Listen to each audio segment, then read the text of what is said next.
Oké, hajtsd vissza egy újad, ha igaz rád egy állítás. Régóta szeretsz a telefonoddal fotózni, és szívesen a következő szintre emelnéd a tudásod. Kaptál karácsonyra, vagy most készülsz venni egy kamerát, de fogalmad sincs, hogy a Canont eszik-e vagy isszák. Mivel sok pénzről van szó, szeretnéd tudni, hogy mire kell odafigyelni. A lábaid a földig érnek, és imádod, hogy egy művészeti ág képes egyszerre ennyire intuitív és technikailag komplex lenni. 5-ből 5? Kiváló, a lehető legjobb helyen jársz. Betlenfalvi Dávid vagyok, fotós és videós. Az én célom, hogy a jövőben nagy költségvetésű filmeket és sorozatokat készíthessek, és néhány éve pont ott tartottam, ahol te.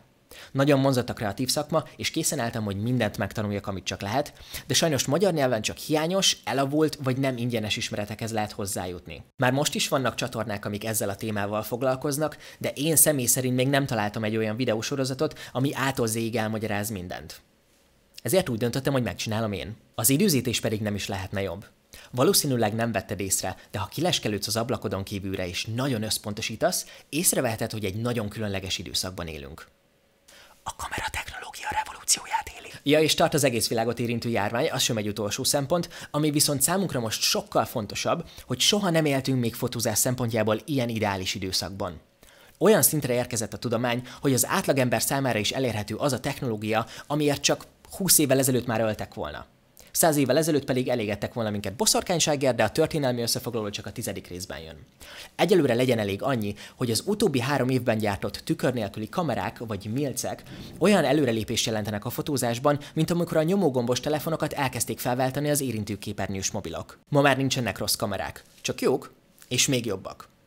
Ha már itt tartunk, vessünk egy pillantást arra, milyen témákra számíthatsz még az alapok megismerése mellett. Hogyan válasz megfelelő objektívet? Hogyan fókuszálj különböző helyzetekben? Mitől lesz egy kép szép?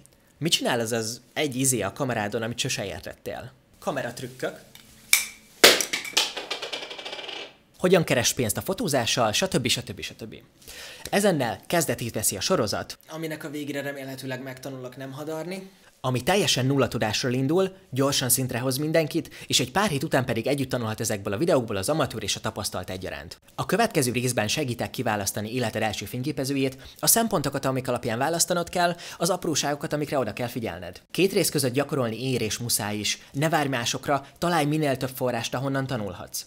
Az ember 10 000 ledolgozott órával válik egy szakma profiává, ezért kezdj bele tegnap. Információért, inspirációért, válaszokért és egy közösségért érdemes meglátogatni a Tanuljunk Együtt Fotózni nevű Facebook csoportot, aminek Kerékgyártó Gergely az alapítója, ő is hasonló témájú videókat készít. A fotós szemünknek folyamatos képzésre van szüksége, és nem árt, ha nem csak mainstream hatásvadászképekkel találkozunk, ezért az Instagram és Pinterest mellett ajánlom a Redditen megtalálható közösségeket is, mindenhez találtok linket a leírásban. Ha szeretnéd megismerni a fotózás nagyjait, szerintem a legjobb Gregory Cruzonnal kezdeni. Szintén linkelek hozzá egy videót, aminek van generált magyar felirata, meglepően érthető. Ha értékeled az erőfeszítéseimet, a legjobb módja ennek az ingyenes tartalom támogatásának az, ha kommentelsz. Egyrészt elmondhatod a véleményed, amiből én is tanulhatok és élvezhetőbbé tehetem a következő videókat, másrészt az ilyen forgalom hatására a YouTube nagyobb valószínűséggel fogja ajánlani ezt másoknak is. Oké, mára ennyi. Köszönöm a figyelmed.